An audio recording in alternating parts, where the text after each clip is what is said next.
어느 목사님께서는 예수님께서 이 지상에 계시면서 사역을 시작하실 때에 두 가지 꿈이 있었다라고 말씀하십니다.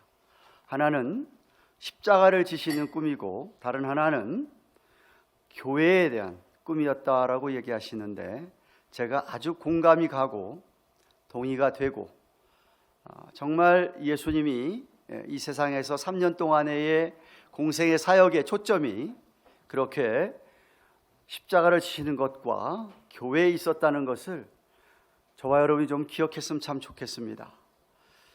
예수님께서는 십자가만을 위하여서 그 꿈을 이루시기 위해서 이 땅에서 있었던 모든 고난과 어려운 일들을 그 하나 보시고 끝까지 잘 인내하시고 결국은 십자가를 지시게 되셨습니다. 많은 시험과 위험이 있었지만 조금도 포기하거나 주저함이 없이 그렇게 계속해서 그 길을 가셨고 결국은 십자가에서 돌아가셨습니다. 그런데 예수님에게는 십자가만큼이나 소중한 꿈이 있었는데 바로 그 꿈이 교회라는 것입니다. 왜 예수님께서는 이렇게 교회를 중요하게 생각하시고 교회를 세우셨어야만 했는가 하면 십자가의 복음을 다시 오실 주님, 그 주님이 오시기까지 재림하시기까지 복음을 끝까지 전하는 유일한 실체로서 하나님께서 인정하시는 것은 교회밖에 없기 때문에 그렇습니다. 정말 십자가 없이는 교회가 존재하지 못하고요, 교회 없이는 십자가가 존재하지도 않습니다. 선교를 열심히 했지만 교회가 세워지지 않는다고 한다면 아무것도 아니라고 생각합니다. 선교를 열심히 했어서 그 결과 주님의 피로 세우신, 값주고 피값 주고 세우신 교회가 세워졌다고 한다면 그것은 그 선교지에서 주님의 구원 역사가 펼쳐지게 되고 그 사회와 그곳의 문화가 바뀌는, 개혁하게 되는 일이 일어나게 되는 것입니다. 사실상 하나님의 교회는 창세 전부터 하나님의 영원한 작정 속에서 존재하였었습니다. 왜냐하면 교회의 본질이 예수 그리스도의 십자가와 부활이기 때문에 그렇습니다. 주님의 구원 역사는 이 세계 역사 속에, 월드 히스토리 세계 역사 속에 교회를 중심하여서 항상 나타났습니다. 온 인류를 향한 하나님의 구원 역사는, 세계 역사는 세계 역사의 그 중심에 하나님의 구원 역사가 있다 이 말입니다.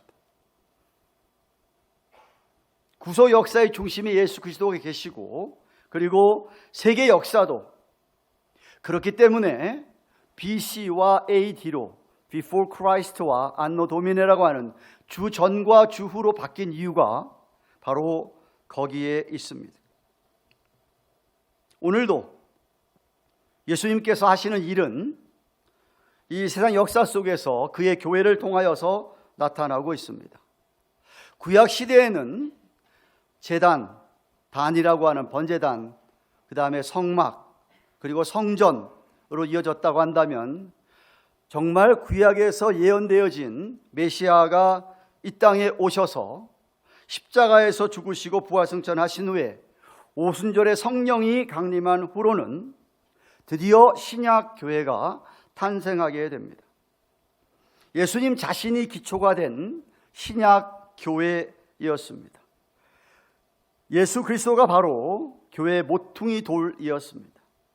예수님께서는 마태복음 16장 16절에 베드로가 하는 유명한 신앙 고백을, 주는 그리스도시요 살아계신 하나님의 아들입니다라고 하는 신앙 고백을 들으신 후에 16장 18절에 보시면 내가 이 반석 위에, 그 신앙 고백 위에 내 교회를, 주님의 교회를 세우시리니 음부의 권세가 이기지 못하리라고 하셨습니다.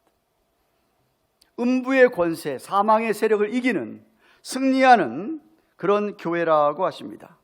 이어서 19절에 보시면 교회는 천국 열쇠를 가지고 이 세상에 성령과 말씀의 권세를 가지고 이 세상의 악한 사단 세력들을 물리치는 그러한 권세를 받았다라고 하십니다. 이렇게 신약의 시대의 교회는 예수님 자신께서 스스로 흘리신 십자가의 보혈, 그 피와 부활에 기초하고 있습니다. 그 피와 부활을 믿는 신자들의 신앙 고백 위에 교회가 세워졌고 세워지고 있는 것입니다. 그래서 주님께서 세우신 이 교회는 죽음을 이기는 생명의 공동체이요, 성령과 말씀의 권위로 그 권세가 나타나는 권세 있는 교회라고 예수님께서 말씀하셨습니다. 에베소서 2장을 들어오기 전에 사도 바울은 에베소 1장 22절 23절에 이렇게 기록했습니다. 저는 아직도 개역 한글을 쓰고 있는데 여러분 개역 개정을 보셔도 좋습니다. 또 만물을 그 발 아래 복종하게 하시고 그를 만물 위에 교회의 머리로 삼으셨느니라. 예수님을, 교회는 그의 몸이니, 예수님 몸이니 만물 안에서 만물을 충만케 하시는 이에 충만이니라고 하였습니다. 예수 그리스도께서 교회를 주장하시는 머리가 되셨고, 그리고 만물을 통치하시는데 그리스도께서 교회를 충만하게 하시면서 교회가 만물을 충만하게 하신다라고 말씀하십니다. 이게 무슨 말입니까? 즉 교회가 복음으로 온 세상을 충만하게 하신다라는 말입니다. 교회가 만물을 충만하게 하신다. 복음으로 충만케 한다. 하나님께서 예수님을 죽은 자 가운데에서 살리심으로 말미암아 사탄과 죽음을 또 자연을 그 발 앞에 복종시키셨다고 1장 20절과 21절에서 말씀하십니다. 그렇습니다. 예수님께서는 오늘도 교회를 성령으로 충만케 하셔서 복음으로 이 사회와 이 세상을 정복하게 하십니다. 바로 교회의 본질은 이 복음을 가지고 우리의 이웃에서부터 땅끝까지 전하는 것이기 때문에 교회가 없이는 하나님의 구속 역사는 이루어질 수가 없는 것입니다. 그리고 아시다시피 복음이 들어간 곳곳마다 학교나 병원이나 복지시설 등의 놀라운 변화가 있게 되고, 그래서 그 사회가 변화를 받고 새로운 문화가 창출되며 정치와 경제조차도 바꾸어 놓는 그런 역사가 있지 않습니까? 그래서 교회가 바로 예수님의 꿈이었다라고 말씀한 것입니다. 교회가 이 세상을 바꾸는 유일한 실체이기 때문에, 주체이기 때문에 그렇다 이 말입니다. 진정한 역사의 주체는 세상의 어떤 가치가 아닌 하나님의, 바로 이 하나님의 교회입니다. 믿으시기 바랍니다. 바꿔 얘기하면 하나님의 교회만이 이 세상의 유일한 대안이고 이 세상의 유일한 소망이고, 그리고 교회만이 하나님의 영광으로 온 세상을 충만케 할 수 있다.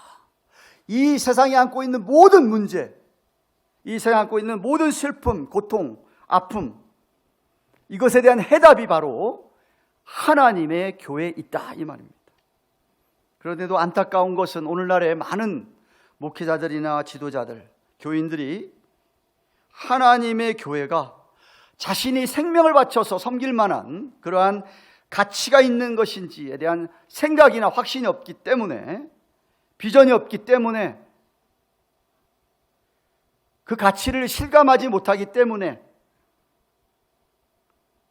너무나 쉽게 교회를 포기하고 때로는 교회에 상처를 주고 힘들게 하는 것을 봅니다. 마치 결혼의 소중함을 모르기 때문에, 결혼의 소중한 가치를 모르기 때문에 너무나도 쉽게 이혼하는 그런 부부들처럼 말입니다. 본문 2장을 살펴보면 오늘 저와 여러분이 읽은 11절 이전에 1절부터 10절에서 사도 바울은 에베소 교회 성도들에게 그리스도 안에 있는다고 하는 삶이 그 전의 삶과 얼마나 달라졌는지, 그리고 하나님의 지극히 풍성한 은혜로 말미암아 우리가 구원을 받았는데 그 구원받은 후에 그리스도의 안에서의 삶이라고 하는 것이 얼마나 달라졌고, 그래서 그들은 정말 하나님의 선한 일을 위해서 지음을 받은 새로 창조된 그러한 존재임을 깨우쳐 주시면서 그 은혜를 선물로 받은 사람답게 변화된 것을 깨우치라고 하셨습니다. 그리고 오늘 본문 11절 이하에서는 에베소 교회 안에 유대인 크리스천들과 이방인 크리스천들 사이에서 아마도 갈등이 있었는지 교회가 하나됨을 이루지 못한 것을 보셨던 것 같습니다. 당연하지요. 유대인과 이방인들 사이에서는 그들의 문화나 사회적 그런 배경이 너무나도 달랐기 때문에 충분히 그런 문제를 야기할 수 있었다고 여겨집니다만은, 선택받은 정말 유대인 주이시 크리스천들이라고 한다면, 그리고 정말 선택받은 이방인 크리스천이라고 한다면, 그들은 십자가 때문에 하나가 됐다는 것을 오늘 본문에서 강조하고 있습니다. 특히 먼저는 이방인 그리스도인들에게 너희들의 과거의 모습이 어땠느냐, 그것 좀 생각해 보라 라고 말씀하십니다. 그들의 과거의 형편과 현재 상태가 얼마나 대조적으로 바뀌어졌느냐, 변화받은 것을 갖다가 기억하고, 그것이 바로 예수님의 십자가 때문이라는 것을 강조하고 있습니다. 성경 보십시오. 오늘 보면 11절 12절 말씀 보십시오. 그러므로 생각하라. 너희는 그때 육체로는 이방인이요 손으로는 육체 행한 할례를 받은 무리라는 칭하는 자들로부터 할례 받지 않은 무리라 칭함을 받는 자들이라. 그때 너희는 그리스도 밖에 있었고 이스라엘 밖에 사람이라. 약속의 언약들에 대하여 외인이요 세상에서 소망이 없고 하나님도 없는 자이더니 라고 하셨습니다. 과거의 그들의 삶은 정말 가진 것이 아무것도 없던 사람들이었습니다. 사회적으로도 유대인들과 도저히 같이 함께 할 수 없는 고립된 삶을 살았던 사람들, 할례 받지 못한 무리라고 하는 그런, 너희들은 하나님께 택감 받지 못했다라고 하는 그런 무리라고 모욕을 받고 살았습니다. 또 영적으로 하나님 나라의 축복과 관계없는, 아브라함과 이삭과 야곱의 언약과는 상관이 없는 그러한 사람들이었습니다. 그러니 세상에서 전혀 소망이 없었던 사람들이었고, 그리고 하나님을 모르던, 하나님을 멀리 떠나 있던 그런 사람들이었습니다. 그리고 사실 에베소 지방에는 당시에 아데미 여신이라던가 다이아나 여신 같은 그런 온갖 우상 신을 섬기고 있던 사람들이었습니다. 사실 저와 여러분이 예수 그리스도를 믿기 전에, 그리스도를 만나기 전에 교회 밖에 있었을 때에 저와 여러분들의 삶의 모습이 아니었을까요? 그런데 이제는 13절 말씀에 보면, 그런데 이제는 예수께서 흘리신 보혈 때문에 죄의 문제가 해결되어서 그 유대인과 이방인이 예수의 피로 말미암아 가깝게 되었다.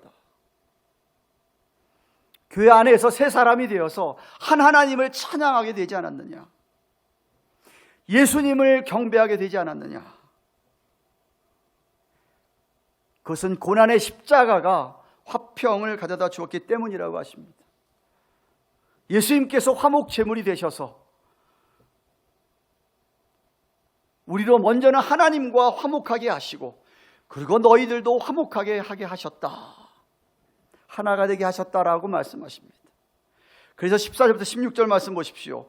그는 우리의 화평이신지라 둘로 하나를 만드사 이방인 그리스도인들과 유대인 그리스도들을 하나로 만드사 원수된 것 곧 중간에 막힌 담을 자기 육체로 허시고 법조문으로 된 계명의 율법을 폐하셨으니 이는 둘로 자기 안에서 한 세 사람을 지어 화평하게 하시고 또 십자가로 이 둘을 한 몸으로 하나님과 화목하게 하려 하심이라. 원수된 것을 십자가로 소멸하시고 라고 하셨습니다. 중요한 단어가 화평, 화목하게 하셨다는 단어입니다. 이 단어를 갖다가 17절에서는 평안으로 바꾸어서 말씀하고 있는 것이죠. 여러분, 이 세상에 모든 분쟁, 모든 싸움, 이 세상에 있는 모든 아픔과 슬픔, 분열과 미움, 왜 이런 고통이 우리에게 이 세상에 있는지를 생각해 보신 적이 있으신지요? 진짜 오늘도 하나님을 모르는 저 세상 사람들이 겪는, 아니 그 세상 사람들이 아직도 하나님을 모르는 사람들의 특징이 무엇인지 아십니까? 그들의 캐릭터를 한 가지로 딱 얘기하신다면 뭔지 아십니까? 교만입니다. 교만. 이 교만 때문에 이 세상의 모든 분쟁과 아픔과 슬픔과 시기와 질투와 그 모든 것이 일어나는 것인데, 바로 이 교만이 첫사람 아담, 하와가 하나님을 떠나게 만들었던 마귀가 사용한 것이죠. 사단이 사용한 것입니다. 즉 우리가 살고 있는 이 세상의 모든 어려움, 죄, 이것은 바로 교만의 결과라는 것이죠. 가만 보면 먼저 인간은요, 자기가 자란 출신 그 성분으로부터 교만이 시작되는 것 같아요. 아, 자기는 무슨 혈통이다. 자기는 뭐 무슨 가문이다. 국적이 어디다. 히브리 사람들이 그랬거든요. 아, 우리는 아브라함의 후손 선미라고 하는 선민의식. 여기는 어떤지 잘 모르겠습니다만 미국은요, 아직도 아주 심합니다. 인종차별이. 백인들 나름대로, 또 흑인들 나름대로.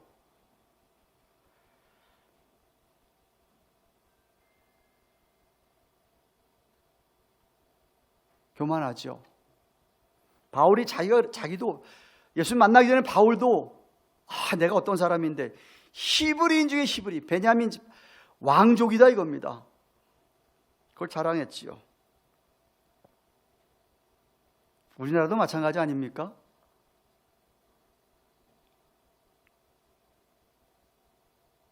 한국의 지역주의도 저는 거기서 왔다고 생각을 합니다.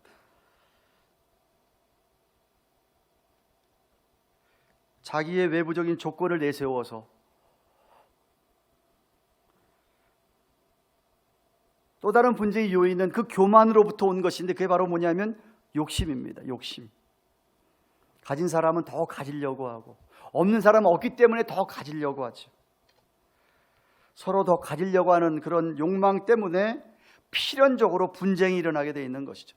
왜 러시아가 우크라이나를 공격합니까? 욕심 때문에 그래요.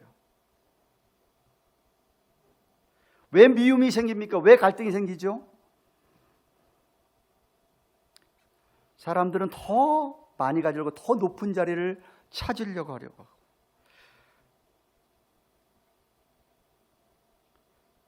국가와 국가의 관계에서도 마찬가지고, 고용주와 고용인과도 마찬가지고요. 예.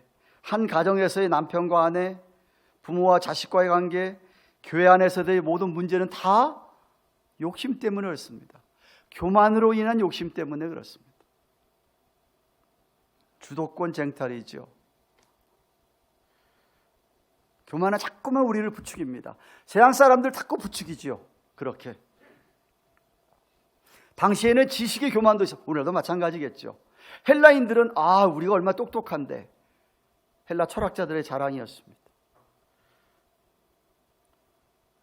그런 철학도 없고 사상도 없는 사람들은 발베리언이라고, 야만인이라고 불렀습니다. 그러면서 그들 사이에 갈라놓는 것이었습니다. 뭐하냐 이거죠. 니들이 뭐하느냐 이겁니다. 지혜로운 사람, 무식한 사람을 갈라놓았습니다. 사회뿐만 아니라 가정에도 마찬가지죠. 한 자녀가 다른 아이보다 똑똑하게 되면 가정에 문제가 생깁니다. 부모는 똑똑한 아이의 편으로 더 마음이 쏠리게 돼 있죠. 똑똑한 아이는 좋은 대학에 지나가고, 그렇지 못한 아이는 별로 안 좋은 대학에 가거나 아예 대학조차 가지 못한다고 칩시다. 그러면 그런 아이들에게는 가정에서부터 열등감이 생기는 겁니다. 정신적으로 문제가 생기죠. 늘 그 안에는 반항심, 복수심이 있는 겁니다. 늘 빈정거리죠. 똑똑한 아이는 또 자기가 더 똑똑한 줄 알고 더욱 교만해지게 되어 있고요. 그래서 가정이 분열됩니다. 교회 안에서도 요하네스버그 한인교회는 안 그렇다고 생각되지만요, 정말 교회 안에서도 많은 그런 일들이라는 것이 시험이 드는 경우가, 그런 경우가 너무나 많습니다.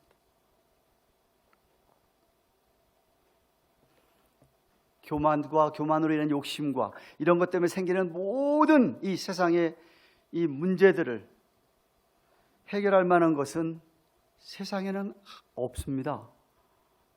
돈이 아무리 많아도 해결 못합니다. 돈 가지고 해결이 안 됩니다. 아무리 똑똑하다고 해결되는 것 아닙니다.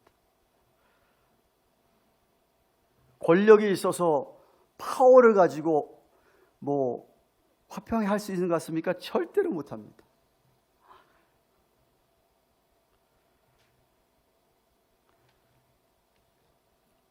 이 교만의 해결책이 바로 예수 그리스도의 십자가밖에 없습니다.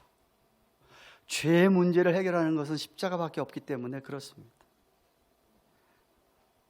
사람들이 십자가 앞에 거꾸라질 때에, 십자가 은혜를 깨달을 때, 십자가 앞에 자신의 자아를 못 박을 때, 그때야 평화가 찾아오는 것이죠.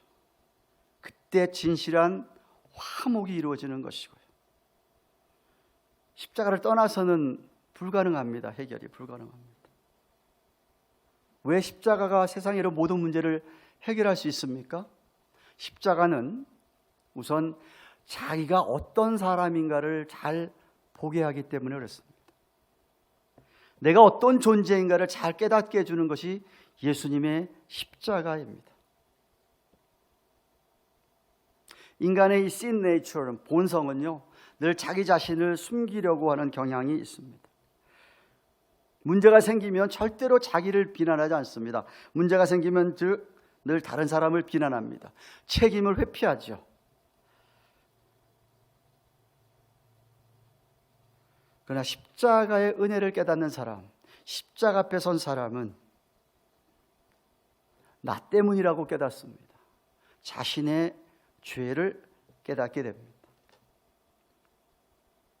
예수님께서 오신 이유가 그 이유 때문에 오셨죠. 인간 스스로가 죄 문제를 해결할 수 없기 때문에, 인간 스스로가 자신을 구원할 수 없기 때문에, 누가복음 19장 10절에 인자가 온 것은, 예수님이 오신 것은 잃어버린 자들을, 자기는 죄인이 아니라고 생각하고 자기는 의라고 생각하는 사람들을, 저 잃어버린 영혼들을 찾아서 구원하려 하심이라고 하였습니다. 십자가는 우리들에게 늘 얘기하죠. 네가 자랑할 게 뭐가 있느냐? 너는 언제나 실패한 사람이다. 십자가 없이, 십자가 이전에는 완전한 실패자였고 정말 죄인이었기에 세상에는 그것으로부터 구원해 줄 것이 없기에, 아니 우리의 능력으로는 이길 수가 없기에, 그래서 예수님께서 오신 것이죠. 십자가를 지신 이유입니다.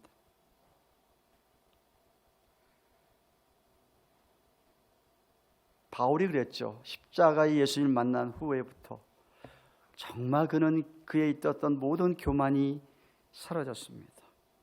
정말 바울은 예수님 앞에 철저하게 낮아졌었죠. 얼마나 자신이 보잘것없는 존재인가를 깨닫게 되었었습니다. 얼마나 부끄러운 존재인지를 깨달았죠. 그래서 그가 십자가를 보면서 십자가의 은혜를 깨닫고 그렇게 낮아졌고 겸손하게 되었던 것입니다. 이렇게 십자가는 우리 자신이 어떤 사람인가를 보게 할 뿐 아니라 십자가는요, 다른 사람이 어떤 사람인가를 보게 합니다. 저 사람도 나랑 똑같구나 하는 것을 보게 합니다. 아, 저분도 다 죄인이구나 하는 것을 깨닫게 합니다. 십자가는 어느 한편을 편애하는 법이 없습니다. 십자가의 은혜를 깨달은 사람은, 십자가의 은혜를 깨달은 부모는 절대로 자녀를 편애하는 법이 없습니다. 십자가의 은혜를 깨달은 교인은 교회 안에 다른 사람에게 어떤 편하는 법이 없습니다. 똑같다고 생각합니다. 나도 그도 다 우리는 주님 앞에서 다 실패했던 죄인이었는 것을 다 알게 됩니다. 에이, 다른 사람이 문제지 뭐 내가 문제인가라고 생각했던 사람들이 아, 그게 아니구나, 내가 문제였고 또 그 사람들 다 문제구나 하는 것을 깨닫게 된다 이 말입니다. 그래서 어느 민족이든지 무슨 앵글로 섹슨 족속이든지 단일 민족을 자랑하는 코리안들인지 상관없이 누구나 다, 아니 부자이든 가난한 사람이든 공부를 많이 해서 뭐 박사가 몇 개 있던 사람이든 고등학교도 졸업하지 못한 사람이든 간에 누구나 다 십자가 앞에서 우리가 다 똑같구나 라는 것을 깨닫게 해줍니다. 바울이 유대인 크리스찬들에게 얘기합니다. 너희들이 율법을 먼저 주었는데, 너희들에게 하나님께서 언약을 먼저 주었는데 율법 가졌다고 자랑할 게 뭐냐? 율법 지켰느냐? 마찬가지다 이렇게 얘기하시는 겁니다. 뭐 그렇게 히브리에 태어난 것을 자랑하고 있느냐? 율법 가진 것이 뭐 그리 대단한 일이냐라고 말씀하시는 것이죠. 바울의 고백을 들어보시겠습니까? 빌립보서 3장 7절에서 9절. 그러나 무엇이든지 내게 유익하던 걸 내가 그리스도로 다 해로 여길 뿐더러 또한 모든 것을 해로 여김은 내 주 예수 그리스도를 아는 지식이 가장 고상하기 때문이라. 내가 그를 위하여 모든 것을 다 잃어버리고 배설물로 여김은 그리스도를 얻고 그 안에서 발견되려 함이니 내가 가진 의라고 하는 것은 율법에게서 난 것이 아니라 오직 그리스도를 믿음으로 말미암은 것이니 곧 믿음으로 하나님께로 난 의라고 고백했습니다. 우리의 모두의 고백이기를 바랍니다. 여러분이 십자가의 의미를 깨닫는 분이라고 한다면 먼저는 내가 얼마나 죄인인가를, 내가 얼마나 정말 이 세상에서 낙오된 철저한 죄인이었던가의 모습을 바라볼 수 있게 됩니다.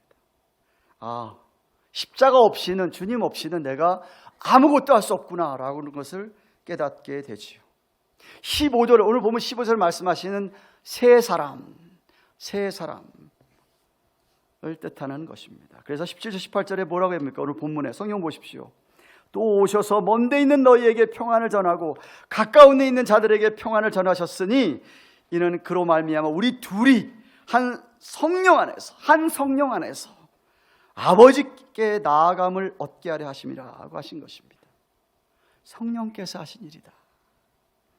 그러면서 사도 바울은 이렇게 성도들이 연합하여 한 몸을 이룬 교회, 참된 교회를 세 가지 비유로 말씀을 맺고 있습니다. 정체성을 말씀하고 있습니다. 교회, 성도들의 아이덴티피케이션을 얘기하고 있습니다. 첫째는 성도들은 다 하나님 나라의 동일한 시민이다. 관계없이 내가 어느 나라, 내가 어떤 사람이고 내가 무슨 부자건 가난하건 뭐 여자건 남자건 종이건 자주자건 뭐 많이 배웠건 안 배웠건 관계없이 다 동일한 시민이다. 19절 말씀 보십시오. 그러므로 이제부터 너희는 외인, foreigners 아니라 나그네도 아니다. 오직 성도들과 동일한 시민이요. 다 하나님 나라의 시민이다. 둘째 뭐라고 얘기하시죠? 하나님 아버지 한 식구라고 얘기합니다. 19절 끝에 계속해서 하나님의 권속, God's household. 하나님의 권속들이다. 한 피바다 한 몸 이룬 한 형제 자매가 된 그런 권속이다. 가족이다. 그리고 셋째는 하나님의 성전이 되어가면서 함께 지어져 간다라고 말씀하십니다. 20절 22절 말씀 보십시오. 오늘 본문의 결론입니다. 너희는 사도들과 선지자들의 터 위에 세우심을. 사도들과 선지자들이 우리에게 남겨주신 이 신구약 성경 66권의 말씀의 터 위에 세워진 자들이다. 그리스도 예수께서 친히 모퉁이 돌 코너스톤이 되셨느니라. 그 안에서 건물마다 서로 연결하여서 주 안에서 성전이 되어가고 너희도 성령 안에서 하나님이 거하실 처소가 되기 위하여, 하나님이 이 안에 거하시기 위하여 예수 안에서 함께 지어져 가느니라 라고 하셨습니다. 한 사람 한 사람이 교회를 지으면서 이렇게 벽돌 하나하나가 붙여져서 되듯이 한 사람 한 사람이 함께 지어져 간다. 하나님께서 우리를 빚으시고 만들어 가시면서 이 세상 어떤 고난을 통해서도 하나님의 사람답게 자꾸 이렇게 우리를 변화시켜 가면서 우리 한 사람 한 사람이 성전을, 하나님의 교회를 세워가고 지어져 가게 왔는데 서로 연결시켜 주시는 분이 예수님이다 라고 말씀하십니다.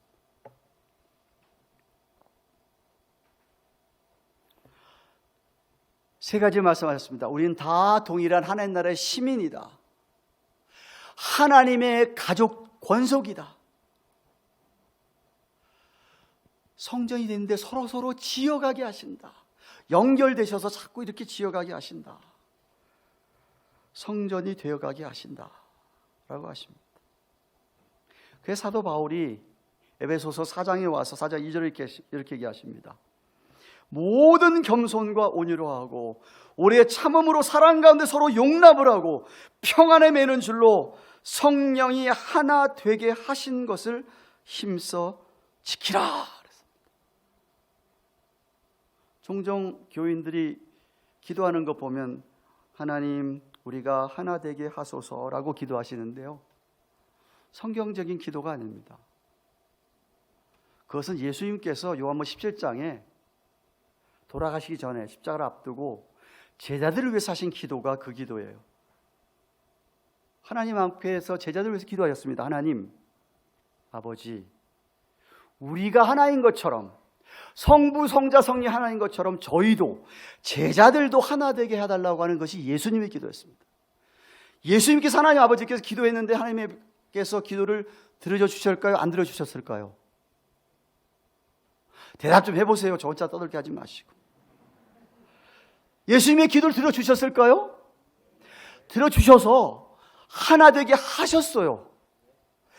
오늘 말씀 보세요. 하나 되게 하신 것을 힘써 지키라 이거예요. 이거 깨지 말라는 거예요. 깨면 안 된다는 거예요. 그 교회를 자꾸 깨면 하나 되게 하셨다. 그러니까 제발 모든 겸손과 온유로 오래 참음으로 사랑을 서로 용납을 하면서 평안에 매는 줄로 성령 하나님과 좀 제발 힘써 지켜라 라고 당부하고 있어요.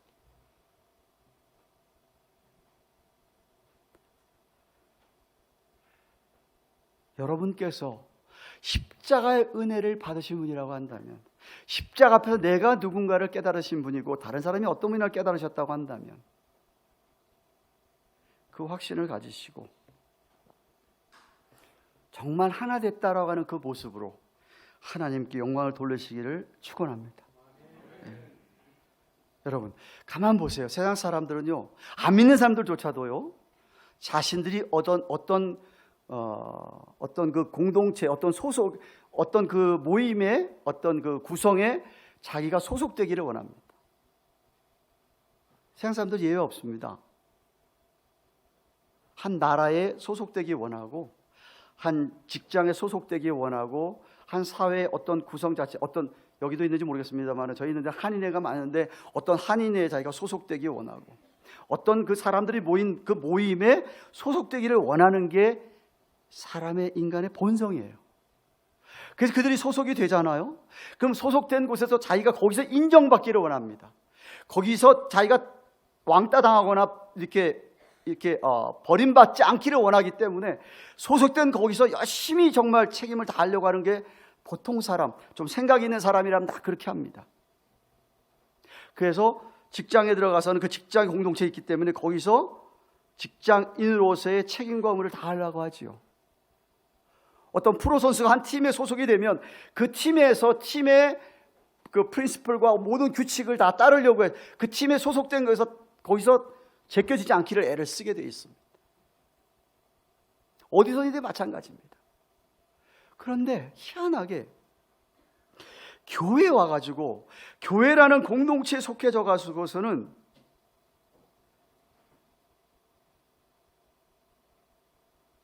받을 것 다 받으면서 혜택 다 받고 유익을 받고 뭐 복 받는 거 다 좋은데 교인으로서의 마땅히 감당해야 될 책임과 의무는 소홀하는 것을 보아요. 왜 그럴까?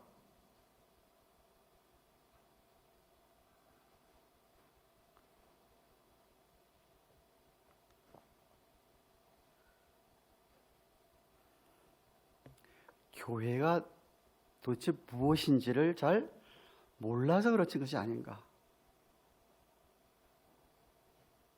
아니, 오늘 제가 설교 제목 삼았듯이 교회를 사랑하는 마음이 없어서 그렇지 않을까. 만약 저와 여러분이 하나님의 교회가 무엇인지를 똑바로 잘 알고 있다고 한다면 이 주님의 몸인 교회를 사랑하고 교회에 헌신하게 되어 있습니다. 저는 확실하게 믿습니다. 서론에도 제가 언급했듯이요. 오늘날 하나님의 교회가 예수님처럼 예수님이 가지셨던 오셨을 때 꿈처럼 저와 여러분의 꿈이 교회고 저와 여러분의 미래가 교회고 저와 여러분의 비전이 교회고 저와 여러분의 사랑이 교회입니다. 교회를 바로 알면 알수록 얼마나 교회가 아름다우며 능력 있으며 정말 교회가 얼마나 great, 위대하며 교회가 얼마나 이 안에 기적과 비밀이 가득한 곳인 것을 깨닫게 됩니다.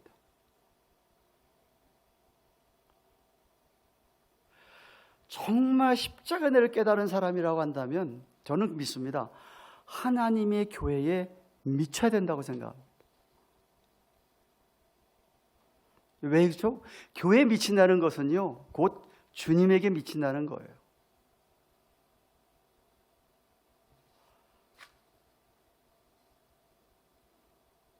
여러분, 주님 사랑하십니까? 아멘이 굉장히 적네요.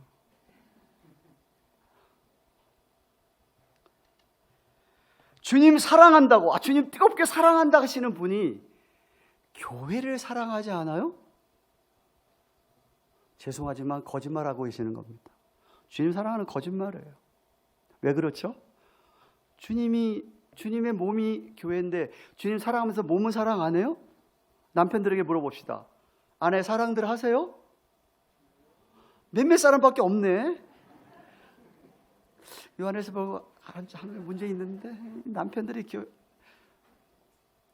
남편이 아내를 그렇게 사랑하는데 아내 몸은 사랑하지 않아? 그럴 수 있어요? 있나 본데요. 아무 말씀 안 하시는 거 보니까. 자기는 어디 가서 대접 잘 받고 잘 먹고 잘 다니고 자기는 자기 건강 잘 챙기면서 아내가 어떻게 먹고 있는지 뭐가 아픈지를 전혀 신경 안 쓰고 살면서 아내한테 나 사랑해 그렇게 얘기할 수 있어요? 거짓이죠. 그럴 수가 없어요. 주님을 사랑한다는 분이 교회를 사랑하지 않아요? 그럴 수 없어요. 말이 안 되는 거예요.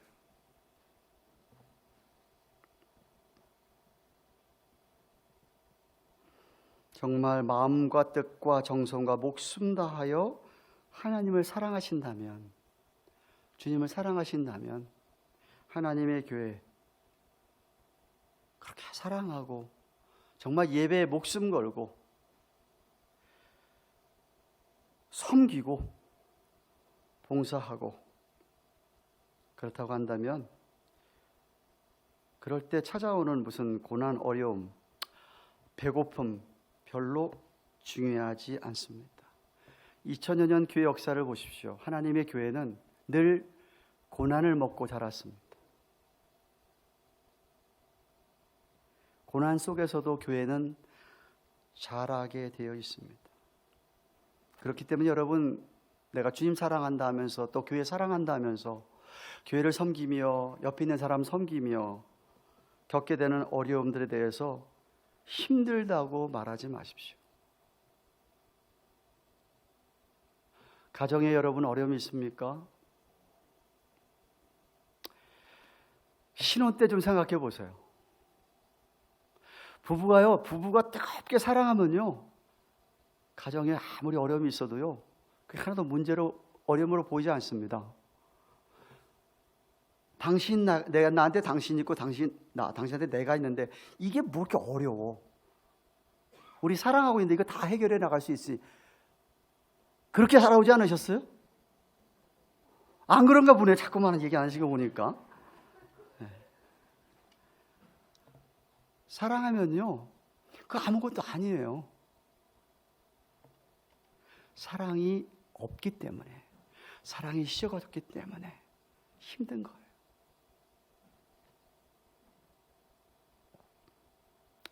말씀했습니다. 사랑하는 요하네스버그 장로 한인교회 우리 교우 여러분, 31주년이 됐음을 정말 축하드립니다. 저는 30주년 우리 교회 되면 제가 은퇴하려고 하는데요, 한 사람하고 저희 집에서 개척한 교회가 이제 28년째입니다. 만으로 2년 후면 30주년 되면 제가 은퇴하는데요, 31주년 되었다. 와우! 정 목사님 정말 수고 많이 하셨습니다. 우리 당회원들 그리고 교우 여러분들 정말 축하드립니다.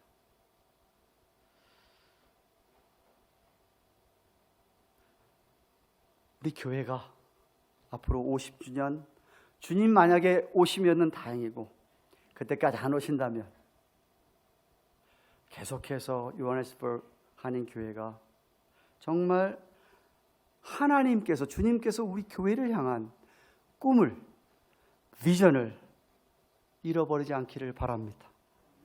분명히 꿈과 비전이 아직도 우리 교회를 향하여서 있는 줄로 믿습니다. 진정한 하나님의 교회는 역사를 바꿉니다. 세상을 바꾸죠. 시대를 구원하죠. 여러분, 교회가 살면 주위 지역에 세상이 살게 되어 있죠. 교회가 죽으면요, 세상도 죽게 되어 있습니다. 교회가 부흥하면 세상이 소망을 가집니다. 교회가 타락하면 세상도 힘을 잃습니다.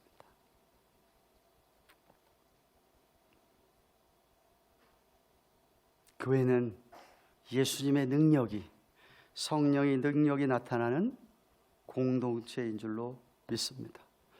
예수님의 몸이기 때문에 예수님의 인격과 예수님의 실체를 경험하는 곳입니다. 교회는 무슨 프로그램이 아닙니다. 교회는 우리들의 모임 안에 예수님이 보여지고 예수님이 만져지고 예수님이 느껴지는 곳입니다. 그래서 음부의 권세가 어쩌지를 못하는 게 교회입니다. 그런 능력의 교회가 되기를 주님의 이름으로 축원합니다. 이전보다 더 주님의 교회를 사랑하시는 여러분들 되시기를 축원합니다. 분명히 기억하십시오. 여러분이 아무리 교회를 뜨겁게 사랑한다 하시더라도 우리 하나님만큼 교회를 사랑하지 못합니다. 하나님은 오늘도 요하네스버그 한인교회를 너무나도 사랑하고 계십니다. 그렇기 때문에 여러분이 교회를 사랑하고 그렇게 섬긴다면 하나님이 가만히 있지 않습니다. 복에 복을 주실 줄로 믿습니다. 안 그렇게 생각해 보십시오. 어떤 사람이 내 자녀가 있는데 어떤 사람이 내 자녀를 너무나도 좋아하고 사랑하고 아껴주고 돌본다 칩시다. 제가 그 사람에게 가만히 있겠습니까? 잘하게 돼 있어요. 마찬가지예요. 우리 하나님. 그렇기 때문에 여러분 모두 더욱더 주님의 교회를 뜨겁게 사랑하고 온전히 헌신하시기를 주님의 이름으로 축원합니다.